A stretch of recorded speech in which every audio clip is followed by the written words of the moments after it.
Quarter final చేరుకున్న తర్వాత కూడా టఫ్ టీమ్స్ ఉన్నాయి. Netherlands we all know that how tough they are, England, Great Britain, Spain is also very tough team. So ఈ 3 టీమ్స్లో ఎవరితోటో పడే chance అయితే కనబడుతుంది ఫస్ట్ క్వార్టర్ ఫైనల్లో. సో అది కూడా నేను అనుకుంటాను అంత చిన్న హర్డ్ లాగానైతే కనబడటం లేదు. ఎందుకంటే అన్ని టీమ్స్ 12 టీమ్స్ స్ట్రాంగ్గా ఉన్నాయి. 12 టీమ్స్లోనైతే రియల్గా చెప్పాలంటే 10 టీమ్స్కు డిజర్వింగ్ టీమ్స్గా ఉన్నాయి మెడల్ గెలిచేందుకు. సో అది ఇంత ఎలా ఉండవచ్చు అంటే మెయిన్ థింగ్ అండి, ఏ టీమ్స్ అయినా కూడా దే క్వాలిఫై ఫర్ సెమీఫైనల్స్ అంటే ద గో ఆల్ అవుట్ అండి. చిన్న టీం, ఇప్పుడు ఎగ్జాంపుల్ చిన్న టీం అన్నా కూడా స్పెయిన్ అయినా వేరైనా they are very good. But కొంచెంమంది వరల్డ్ కప్స్ తర్వాత most of the team countries teams ఏం చేస్తుంది అంటే వరల్డ్ కప్ తర్వాత ఒలింపిక్ వచ్చింది అనుకోండి, వరల్డ్ కప్ తర్వాత చాలామంది 4 to 5 ప్లేయర్స్ రిటైర్డ్ అవుతారు. ఇప్పుడు అందరూ ఎక్స్పీరియన్స్ ప్లేయర్ ఉన్నారు అప్పుడు. కానీ ఓన్లీ థింగ్ ఇస్ సెమీఫైనల్స్ వస్తుంది డూ ఆర్ డై అండి. దే గో ఆల్ అవుట్ అనమాట, అందరికి ఆల్ అవుట్. ఇంకా ఫారెన్ కోచెస్ కూడా how they motivate to the players. ఎందుకంటే మనకి ఫారెన్ కోచ్ వచ్చినప్పటి నుంచే మన టీం పర్ఫార్మెన్స్ చేస్తుంది అన్ని టీమ్స్కి. ఇప్పుడు జర్మనీ అయినా ఆస్ట్రేలియా అయినా కూడా ఈజీగా ఉంటుండే. మన 1-2 years నుంచి అరే చల్లో ఈజీ 2-3 goals జీత్ జాతే అనేసి ఆస్ట్రేలియన్ కూడా మనం పర్ఫార్మెన్స్ మంచిగా చేసామండి. ఫారెన్ కోచ్ వచ్చిన చాలా ఇంప్రూవ్మెంట్ ఉందండి. ఎందుకంటే ఫ్లాంక్ టు ఫ్లాంక్ చేంజ్ చేయడం ఫస్ట్ టైం. ఇంకా ఫారినర్స్కి తెలుసు మనలో ఎంత ఎనర్జీ ఉంటుంది, ఇండియన్ అంటే వాళ్ళ ఫిట్నెస్ ఎంత ఉంటుంది. అందుకనే వాళ్ళని 10 minutes ఆడి ఆ ఎనర్జీ అవుట్పుట్ ఫుల్ తీసేయాలి, మళ్ళీ 5 minutes రెస్ట్ తీసుకొని మళ్ళీ 10 minutes అట్లాంటి కొంచెం స్ట్రాటజీస్ చేయడం. ఇంకా అదే కాకుండా ఇప్పుడు మనకి మిడ్ఫీల్డర్ ఫార్వర్డ్స్ చాలా అవసరం అనమాట, చాలా. అందుకే మా ఈ 60 ఫార్వర్డ్లో ఉన్నాడు, తర్వాత గుర్జంత్ ఉన్నాడు, మన్ప్రీత్ మిడ్ఫీల్డ్లో ఉన్నాడు, మంది వీళ్ళందరూ కూడా. అందుకనే ఈయన ఏం చేసిండు, ఫారెన్ కోచ్ ఒకటే గోల్ కీపర్ తీసుకెళ్ళాడు ఈ ఒలింపిక్స్కి. దట్ ఈస్ ఎందుకంటే వీళ్ళకి చాలా అవకాశాలు, చాలా 10 minutes హై స్పీడ్లో ఆడాలి వీళ్ళు. ఎందుకంటే డిఫెండర్స్ ఫార్వర్డ్స్ హై స్పీడ్లో ఆడాలనేసి ఇది. దాని తర్వాత మన క్యాప్టెన్ తర్వాత రోహిత్ కూడా is a very good drag flicker అనమాట రోహిత్. దాని తర్వాత ఇంకా చాలామంది ఉన్నారు మంచి, ఇంకా డిఫరెంట్. ఇంకా సర్దార్జీ కూడా ఒకతను ఉన్నాడు, ఒక డిఫెండర్, ఆయన కూడా డ్రాక్ ఫ్లిక్ చేస్తున్నాడు. కొన్ని మ్యాచెస్లో అతనితో చేపించి ప్రతిదీ క్యాప్టెన్ పోకుండా అతను మేజర్ అప్పుడు లేదా he has to show his experience as well as ఆయన డ్రాక్ ఫ్లిక్. అతను కొంచెం ఇట్లాంటి చూపెడతా ఉంటే తప్పకుండా మనకి. సో 41 years తర్వాత లాస్ట్ ఒలింపిక్స్లో మెడల్ గెలిచారు. అన్ఫార్చునేట్లీ మనం డిస్కస్ చేసినట్టుగా మీ గోల్డెన్ పీరియడ్ ఉన్నప్పుడు కూడా సాధ్యం కాలేదు అది. It was very bad luck అనుకోవాలి. సో కలర్ మారుతుందంటారా మెడల్లో? ఎందుకంటే హాకీ నుండే ఒలింపిక్స్లో ఇండియాకు ఆ మెయిన్ రికగ్నిషన్ వచ్చింది. 35 medalsలో 12లో 8 గోల్డ్ మెడల్స్ ఉన్నాయంటే వీ ఆల్ నో దట్ ఎంత స్ట్రాంగ్ టీమ్స్ ఇండియా ఎప్పుడు పార్టిసిపేట్ చేసింది అండ్ ఎటువంటి పర్ఫార్మెన్సెస్ కనపరిచారనేది. So how confident you are actually ఒక ట్రిపుల్ ఒలింపియన్గా మీకేమనిపిస్తుంది? అంటే గ్లోరియస్ డేస్, ఆ గ్లోరీ డేస్ అన్నీ కూడా వస్తున్నాయంటారా బ్యాక్? అంటే తప్పకుండా అండి. ఎందుకంటే మనం కలర్ బ్రాంజ్ నుంచి సిల్వర్, గోల్డ్ కూడా రావచ్చు.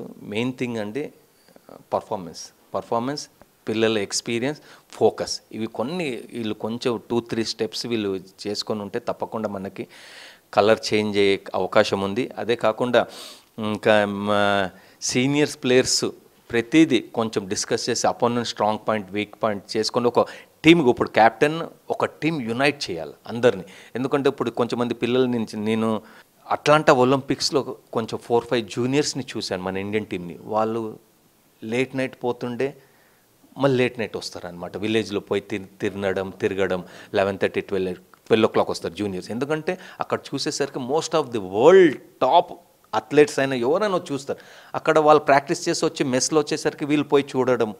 ఇప్పుడు మన దానివల్ల ఫోకస్ పోతుంది. ఆ క్యాప్టెన్ సీనియర్ ప్లేస్ ఏం నై बाद में 1-2 दिन एक्स्ट्रा रुक रहे ना, आप कितना घूमना घूम लो, ఎంత తిరగండి. కానీ ఇప్పుడు మాత్రం you have to focus, concentration. ఇప్పుడు ఫిట్నెస్ డైలీ ప్రాక్టీస్ మ్యాచెస్ ఉంటాయి, ప్రాక్టీస్ ఉంటుంది, అది చూసుకొని మంచిగా ఫుడ్ తినేసి రెస్ట్ తీసుకున్నారు, ఫోకస్లో ఉన్నారంటే తప్పకుండా మనకి మెడల్ కలర్ చేసే అవకాశం ఉంటుంది. కానీ అందులో పిల్లలు ఫోకస్, ఎందుకంటే ఈ టీమ్స్లో జూనియర్ సీనియర్స్ అని లేరు ఇప్పుడు. ఎందుకంటే కోచ్ చేసే పర్ఫార్మెన్స్కి ప్రతి వాళ్ళకి 10 minutes ఛాన్స్ వస్తుంది.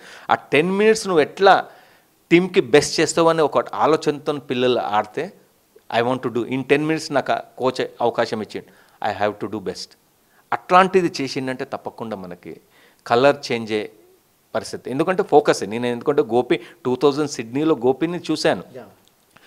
గోపి చూస్తుంటే మేము మ్యాచెస్ ఆడడం పోవడం, గోపి అక్కడ పొంగని మెడిటేషన్ చేయడం, ఫోకస్. ఎందుకంటే అది ఫోకస్ ఎందుకంటే మిస్ అవుతుంది అక్కడ.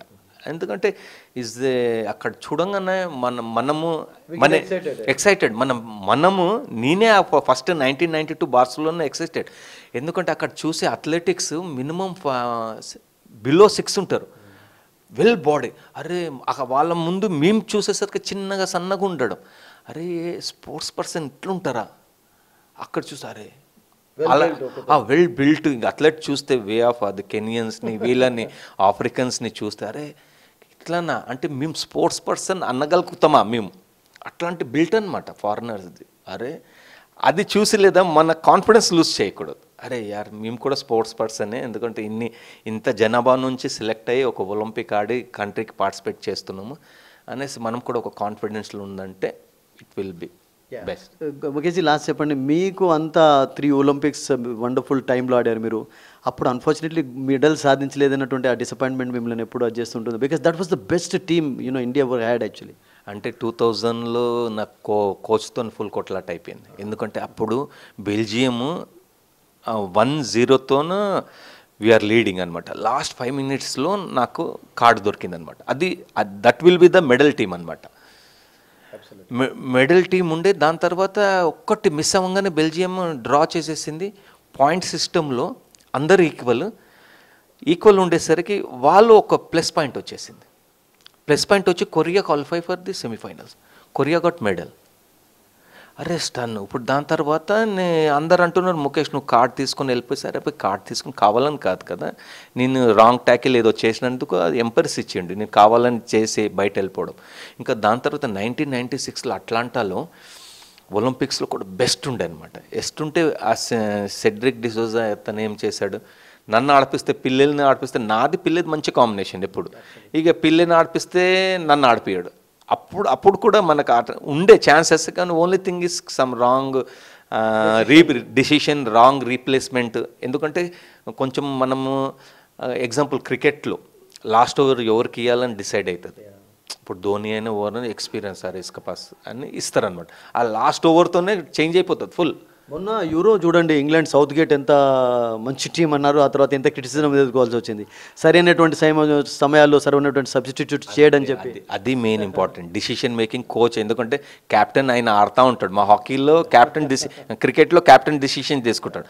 హాకీలో ఏముంది ఓన్లీ కోచ్ డిసిషన్ తెలియదు. ఎవరు రైట్ పర్సన్, అరే వీడు లాస్ట్ మూమెంట్లో 1-1 డ్రా అవుతుంది, వీడు కొంచెం ఏదైనా మెరకల్ చేయగలుగుతాడని లాస్ట్ 10 minutes వానికి ఛాన్స్ ఇచ్చి వాడు గోల్ కొడితే ఇట్ విల్ బి గ్రేట్. అట్లాంటి డిసిషన్స్ కోచెస్ తీసుకుంటే బాగుంటుందని నేను అనుకుంటున్నాను. So we have a good coach అంటారా ఇప్పుడు ఫాల్టన్ రూపంలో? వండర్ఫుల్ అండి. ఎందుకంటే నేను ఫారినర్స్ది ఎందుకు లైక్ చేస్తానంటే మన ఇండియన్ ఎందుకు అంటే, ఇప్పుడు నేను ఎగ్జాంపుల్ కోచ్ అయినా అనుకోండి, మళ్ళీ నేను చూస్తాను అరే నా హైదరాబాద్ నుంచి నన్ను ఆడిపియగలుగుతున్నా. ఇక్కడ పబ్లిక్ ఏమంటుంది, అరే ముఖేష్ తూ కోచ్ రైకే క్యా కియా. అందుకని మన ఇండియన్ దాంట్లో ఇది చాలా ఉంటుందండి, ఫారెన్లో ఉండదు. ఫారెన్లో ఆయనకి పర్ఫార్మెన్స్ ఇటు చేస్తాడా చేయడా, ఫిట్ ఉన్నాడా లేదా, ఎంత టాప్ ప్లేయర్ అయినా కూడా నువ్వు ఫిట్ లేకపోతే పక్కకు తీసేస్తారు. అందులో ఇది ఫేవరెటిజం ఉండదు. మన ఇండియన్స్ కోచెస్లో ఫేవరెటిజం ఉంటుంది, అదొక చాలా మేజర్. నా ఫేవరెట్ కొంచెం మన ఇండియన్ పిల్లలు కూడా సార్ సార్ సార్ అని అంటారే, ఏ మేరా బచ్చాయి బాయ్ అని ఒకటి ఆయనకి ఛాన్స్ ఇస్తూ ఉంటాడు. వాడు ఆడకపోయినా కూడా ఛాన్స్ ఇస్తూ ఉంటారు. అట్లాంటిది ఇప్పుడు ఫారెన్స్ వచ్చిన తర్వాత అండి, నేను ఫస్ట్ మేము జర్మనీ, ఆస్ట్రేలియా, ఇంకా స్పెయిన్ కొన్ని టీమ్స్ని ఆడాలంటే భయపడతాం. ఇప్పుడు ఈ పిల్లలు ఈజీగా ఆడుతున్నారు. 2-2, 3-3, 4-4 గోల్స్ ఈజీగా గెలుస్తున్నారు. ఇక గెలుస్తున్నారంటే ఇంత ఈజీగా కాన్ఫిడెన్స్తో ఆడుతున్నారంటే ఫారెన్ కోచే కదా చేంజ్ చేసింది. మన దాంట్లో ఏమి ఒక సీనియర్ ప్లేయరు ఫుల్ మ్యాచ్ ఆడతాడు. ఇప్పుడు సీనియర్ అయినా జూనియర్ అయినా you have to come back. ఎందుకంటే నీది అంత ఫాస్ట్ స్పీడ్ ఆడే ఎనర్జీ లేదు నీ దగ్గర. ప్రతి మనిషికి ఉండదు.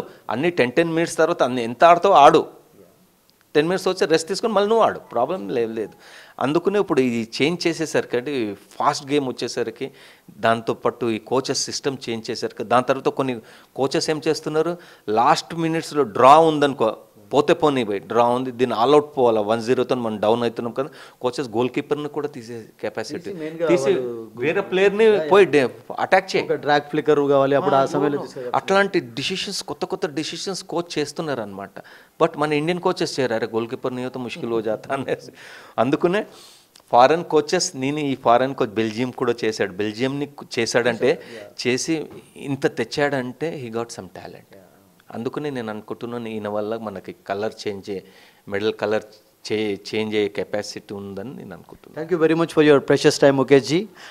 అది ట్రిపుల్ ఒలింపియన్ ముఖేష్ జీ చెప్తున్నారు. ఇండియాకు మంచి ఛాన్సెస్ ఉన్నాయి, మంచి టీం ఉంది అని చెప్పి, అండ్ ఈ సంవత్సరం ఒలింపిక్స్లో బ్రాంజ్ నుండి సిల్వర్ లేకుంటే సిల్వర్ నుండి గోల్డ్ సాధించేటటువంటి ఛాన్సెస్ కూడా ఇండియాకు ఉన్నాయని చెప్తున్నారు. Wish Indian team all good luck. మీరు కూడా ఇండియన్ టీంకు గుడ్ లక్ చెప్పండి. Good luck to Indian team. ప్యారిస్లో we expecting some good results to the country. Thank you very